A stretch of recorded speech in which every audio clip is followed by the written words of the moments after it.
اور پھر جب جب حج جمعہ کے دن آتا ہے تو اس کی مناسبت سے لوگ اس کو حج اکبر کہتے ہیں، چونکہ حضور اکرم علیہ الصلوۃ والتسلیم پر جب حج سب کے لیے حج فرض ہوا تو وہ سن ہجری 9 میں فرض ہوا تھا، جس میں آپ تشریف نہیں لے گئے اور آپ نے حضرت ابو بکر صدیق رضی اللہ مولا تبارک و تعالی عنہ کو امیر حج بنایا تھا اور ان کو حج کے لیے بھیجا تھا، اور دوسرے سال حضور اکرم علیہ الصلوۃ والتسلیم تشریف لے گئے تو اس حج کی نسبت اس حج کو بڑا حج کہا گیا، چونکہ پہلا جب حج فرض ہوا تو حضرت ابو بکر صدیق گئے تھے، اور اس کے بعد جب حضور اکرم علیہ الصلوۃ والتسلیم امیر حج بن کے گئے تو آپ کی نسبت سے اس کو حج اکبر قرار دیا گیا۔ تو شریعت کی اصطلاح میں حج اکبر سے مراد صرف اتنا، مگر جو علماء کرام نے تشریح کی اور خاص کر کے حضرت امام نووی نے مسلم شریف کے حاشیے میں بھی اس کے بارے میں کہا ہے کہ حج اکبر کے بارے میں بہت سارے علماء نے مختلف رائوں کا اظہار کیا ہے۔ نزہۃ القاری میں حضرت مفتی شریف الحق سعد امجدی رحمۃ اللہ تعالی علیہ نے بھی اس کی تشریح فرمائی ہے کہ حج اکبر کسے کہا جائے، تو فرماتے ہیں کہ ایک حج اصغر ہے تو عمرے کو حج اصغر کہا جاتا ہے، اور اس کے بالمقابل حج میں چونکہ مناسک زیادہ ہوتے ہیں عمرے کی بنسبت تو اس کو حج اکبر کہا گیا، اور اس کی نسبت میں عمرے کو حج اصغر قرار دیا گیا۔ اور وہ فرماتے ہیں امام نووی نے اس کا ذکر یہ کیا کہ حج اکبر سے مراد حج مبرور ہوتا ہے، اور حج مبرور یعنی جس کا حج قبول شدہ ہو، اور حج مقبول سے مراد یہ کہ جس نے حج کے دوران میں کوئی بھی گناہ فلا رفث ولا فسوق، اس نے کوئی بھی گناہ اور ایسا کام نہ کیا ہو کہ جس کی وجہ سے دم دینا پڑے اور توبہ کرنی لازم آتی ہو، کسی بھی طرح کے گناہ سے بچا ہو، اور اس نے ہر طرح کے مناسک حج میں شریعت مطہرہ کے قانون کی پابندی اور پاسداری کی ہو، تو ایسا حج جو ہے وہ شریعت مطہرہ کے قانون میں حج مبرور کہا جائے گا، اور جو حج مبرور ہے وہی حج اکبر ہوتا ہے۔ سبحان اللہ۔ تو اس طرح سے شرعی اصطلاح حج اکبر کی نہیں ہے جو عوام نے چلا رکھی ہے، اور اس طرح کی باتیں نہ حدیثوں میں نظر آتی ہیں۔ صوفیاء کرام نے ایک یہ بھی اضافہ کیا ہے کہ دوران حج تمام ارکان واجبات ادا کرتے ہوئے جس شخص سے کسی دوسرے حاجی کو تکلیف نہ پہنچی ہو، کیا کہنا، بہت خوب، یعنی ایک تو وہ جو حضرت مولانا جس طرح بیان فرما رہے ہیں، محدثین کرام نے جو بیان فرمایا کہ اس پر کوئی ایسا اس میں جرم نہ ہوا ہو جس پہ یا اس پہ کمی نہ رہ گئی ہو، اور صوفیاء کرام نے اس کی یہ تشریح کی ہے کہ مثلا استلام حجر کے موقع پر یا رمی کے موقع پر یا کسی بھی موقع پر اس نے کسی دوسرے حاجی کو جو مسافر ہے ساتھ اس کو تکلیف نہ پہنچائی ہو، جس کا حج کسی حاجی کی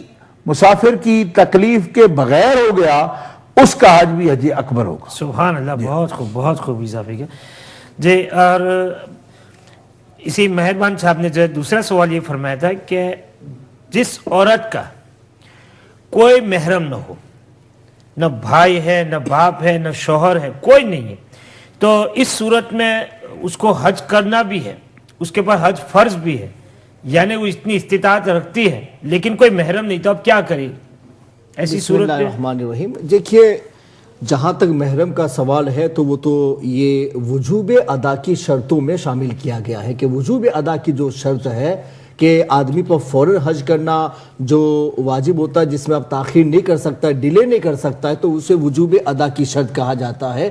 تو وجوب ادا کی شرط میں بہار شریعت میں بھی شامل کیا گیا ہے کہ عورت کے لیے محرم کا ہونا، اگر اس کے پاس میں محرم نہیں ہے تو وہ صبر کرے، انتظار کرے یہاں تک کہ اسے محرم مل جائے، اور اگر اس عورت کو حج کرنے کا اتنا ہی شوق ہے، اتنا ہی لگن ہے اور کرنا ہی چاہیے ایسا، اگر وہ چاہتی ہیں تو شریعت مطہرہ نے ایک قانون یہ بھی بتایا ہے کہ ایسی عورت وقتی طور پر کسی سے نکاح کر لے، جو حج کے لیے جاتا ہے اس کے ساتھ میں نکاح کر لے۔ اور ہمارے یہاں تو ایسا ہی ہوتا ہے، اکثر لوگ ایک ہی عورت کے اوپر اکتفا کرتے ہیں، 2 3 4 تو رکھتے نہیں ہیں، اس لیے اگر کسی ایک عورت جا رہی ہے، اس کا ہسبینڈ ہے، اس کے ساتھ میں صرف وقتی طور پر نکاح پڑھ لے، اور نکاح کے اندر وہ کنڈیشن لگا لے کہ میں حج سے واپس آؤں گی تو میں اپنی طلاق کو اپنے ہاتھ میں لیتی ہوں، میں تمہارے ساتھ اس کنڈیشن پر نکاح کرتی ہوں کہ میری طلاق کا مسئلہ میرے ہاتھ میں رہے گا، اور علماء نے اس کی اجازت عطا فرمائی ہے، وہ اس طریقے سے کر لے۔ تو اب یہ بھی نہیں ہے کہ وہ آنے کے بعد میں اسے چھوڑنا نہ چاہے یا بلیک میل کرے یا طلاق نہ دے، وہ طلاق اس نے اپنے ہاتھ میں لے لیے اور اس کے لیے حج کی گنجائش نکل جائے گی اور محرم بھی اپنے ہاتھ میں طلاق لینے کا مطلب بھی ذرا سمجھا دیں تاکہ مطلب کہ یہ ہوا کہ اب آنے کے بعد وہ اگر طلاق دینا نہیں چاہتا ہے تو عورت اپنے آپ کو خود طلاق دے کر کے اس سے پیچھا چھڑا لے گی اور الگ ہو سکتی ہے. یہ تفویض طلاق تفویض طلاق میں شامل طلاق کا حق اپنے پاس رکھنا. اور مولانا کہ اس جملے کی تھوڑی سی وضاحت کروں کہ وقتی سے مراد نکاح موقت نہ لیا جائے. کیا کہنا؟ نکاح موقت مراد نہیں ہے اس سے.